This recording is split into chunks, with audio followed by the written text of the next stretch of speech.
Good evening दोस्तों, welcome back to the वैदिक वैभव world. यह कहानी शुरू होती है एक ऐसे शहर से जहां बादल धरती के इतने करीब हैं कि मानो आप उनको हाथ से छू जाएं। लेह से आगे बढ़ते ही शुरू होती है पहाड़ों की अनंत दुनिया। ये पर्वत सिर्फ चट्टानों का ढेर नहीं है, बल्कि ये समय के साक्षी हैं। हजारों सालों से खड़े अडिग इनकी ऊंचाइयों में साहस बसता है और इनकी खामोशी में आत्मा की आवाज़। लद्दाख की चट्टानें बुलाती हैं बड़े बड़े रॉक क्लाइंबर्स को, जहां हर कदम इंसान और प्रकृति के बीच एक मौन संवाद है। यहाँ चढ़ाई सिर्फ ऊंचाई तक पहुंचने का रास्ता नहीं है, बल्कि अपने आप से जीतने की एक जिद है। और फिर आते हैं इन चढ़ाइयों को चढ़ते हुए कुछ पीक्स के समिट, जहाँ पे चढ़ते हुए इंसान छोटा हो जाता है और प्रकृति बड़ी। इन चोटियों पर पहुंचकर हवा भी धीमे हो जाती है और ब्रह्मांड विशालकाय। यह खुद से ना हारने की एक जर्नी है। अगर आप यहाँ पर खुद से हार गए तो पीक समिट करना बहुत ही मुश्किल हो जाएगा।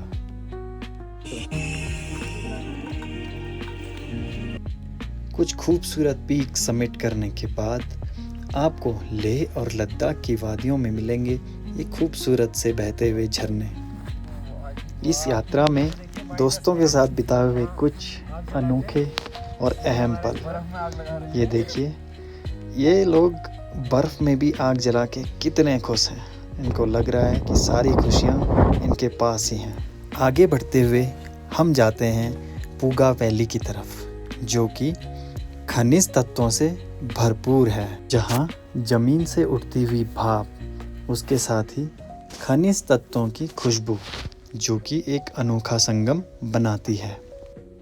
यह घाटी हमें बताती है कि लद्दाख केवल सुंदर ही नहीं बल्कि जीवित भी है।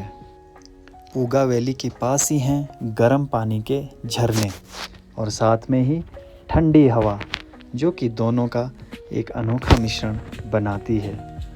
और साथ में बहती हुई ये शांत इंडस नदी, जो कि बेतरतीब अपने रास्ते की ओर बढ़े ही जा रही है। और ये गर्म पानी के झरने प्रकृति का एक अनोखा अजूबा है, जो कि देखने में बहुत ही ज़्यादा सुंदर और दिल को मनमोह लेता है। आगे बढ़ते हुए हमें मिलते हैं कुछ पूगा वैली में याक, जो कि प्रकृति के इन मनमोहक दृश्यों के साथ प्रकृति का आनंद ले रहे हैं। ये झरने, गर्म पानी के जो झरने हैं, वो 5 किलोमीटर के दायरे में फैले हुए हैं। और कुछ समय बाद यहाँ पर DRDO प्रोजेक्ट्स लगाएगा। प्रकृति के साथ ये दृश्य बहुत ही ज़्यादा सुंदर है। आगे बढ़ते हुए इस यात्रा में हमें मिलती है क्यागरला लेक, जो कि एक चिलिंग लेक है, जो कि टोटली अभी जम चुकी है। यहाँ पर कोई भी शोर शराबा नहीं है, क्योंकि यह झील टोटली जमी हुई है। और यहाँ पर आइस स्केटिंग या आइस हॉकी आप खेल सकते हैं और उसका आनंद ले सकते हैं। आगे बढ़ते हुए हमें मिलती है शो मोरिरी लेक, जो कि चारों तरफ से नीले और फिरोजी रंगों से भरे हुए हैं और अपने साथ बर्फीली चोटियों से घिरी हुई है।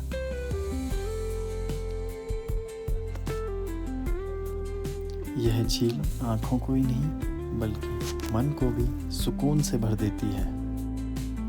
और अंत में हम बढ़ते हैं इस यात्रा के अंतिम पड़ाव में, जो कि है पेंगोंग लेक। हर पल एक नया रंग बदलते हुए एक नया रूप लेती है। पेंगोंग हमें ये याद दिलाती है कि सुंदरता कभी स्थिर नहीं होती है। वह हर पल एक नया रूप लेती है और बहती रहती है। लद्दाख जहाँ प्रकृति कुछ बोलती नहीं है लेकिन बहुत कुछ कह जाती है। तो दोस्तों, अगर आपको ये ब्लॉग पसंद आया हो तो चैनल को लाइक, सब्सक्राइब और शेयर ज़रूर करें।